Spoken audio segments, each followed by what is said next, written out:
Hello बच्चों, let's read the question. So the question says assertion electrolysis of NaCl solution gives chlorine at anode instead of O2. Reason formation of oxygen at anode requires over voltage.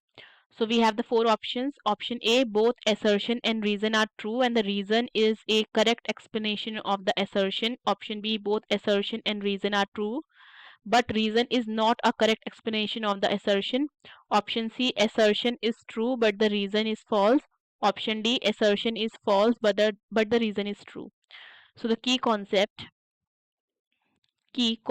of the question is, इसका की concept क्या बनता है? Electrolysis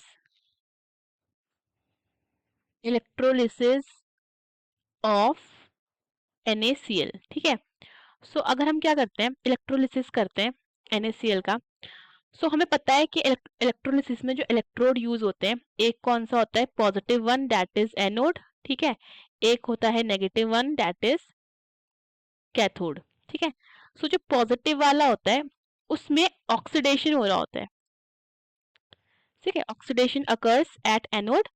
oxidation का मतलब क्या होता है? Loss of electrons. ठीक है.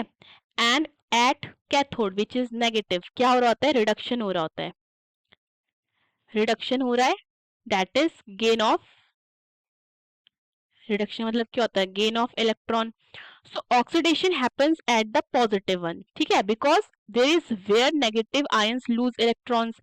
और अगर हम NaCl देखते हैं, ठीक है, सो NaCl एक्वस NaCl है, ठीक है, हमारे पास. सो ये किसमें टूटेगा? Na positive plus Cl negative. So हमारे पास नेगेटिव आयन कौन सा हुआ? नेगेटिव आयन हमारे पास हुआ क्लोरीन. ठीक है. सो दैट मीन्स मैं ये कह सकती हूँ यहाँ पे, in electrolysis of NaCl chlorine is liberated. ठीक है. Chlorine gas is liberated at anode. ठीक है. सो हमें क्या है, क्वेश्चन में असर्शन गिवन है, electrolysis of NaCl solution gives chlorine at anode instead of O2. ठीक है. तो ये क्या हो जाता है हमारा? ये ट्रू हो जाता है. बिकॉज हमारा जो होता है, जब हमारा ऑक्सीडेशन हो रहा होता है, लॉस ऑफ इलेक्ट्रॉन्स हो रहा होता है, सो वहां पर एट एनोड, वहां पे जो क्लोरीन है, जो क्लोरीन गैस होती है हमारी, वो लिबरेट हो रही होती है एट एनोड. ठीक है. तो पहला स्टेटमेंट जो हमारा असर्शन है वो क्या है? ट्रू है. अब उसका रीजन देखते हैं. अब देखो, यहाँ पे अगर इलेक्ट्रोलिसिस करवाते हैं तो अगर मैं यहाँ पे टू हाफ रिएक्शंस लिखती हूँ during this process. So two half reactions, पहले हमारी रिएक्शन क्या होगी? 2Cl negative gives Cl2 plus 2 electron. ठीक है. अगर मैं इसकी वैल्यू लिखती हूँ, इसका इलेक्ट्रोड रिडक्शन पोटेंशियल की वैल्यू लिखती हूँ, तो ये आता है हमारा समहाउ 1.36 वोल्ट. ठीक है.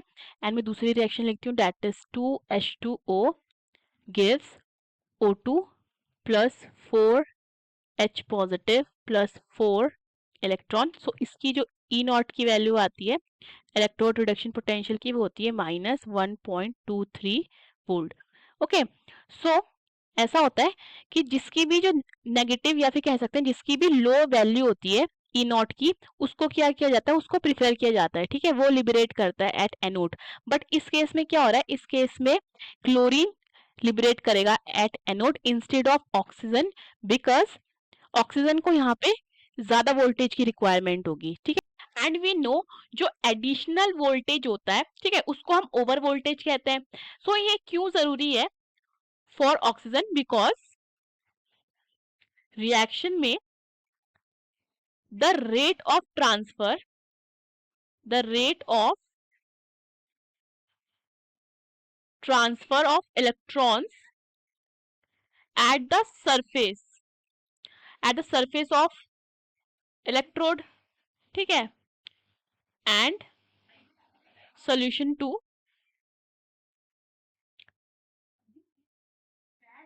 for both half reactions is slow. Okay. So जो ओवर वोल्टेज है वो रिक्वायर्ड है for the formation of oxygen, but वो जो ओवर वोल्टेज है जो ऑक्सीजन के लिए चाहिए वो मच लार्जर है than that required for the formation of chlorine. ठीक है. So in this case, chlorine Cl2 is liberated at anode because oxygen O2 gas requires more voltage. Okay जो हमारा रीजन है formation of oxygen at anode requires over voltage, ये भी क्या है, true है. सो हमारा करेक्ट ऑप्शन क्या हो जाता है, ए. Hope you understood the question. Best of luck.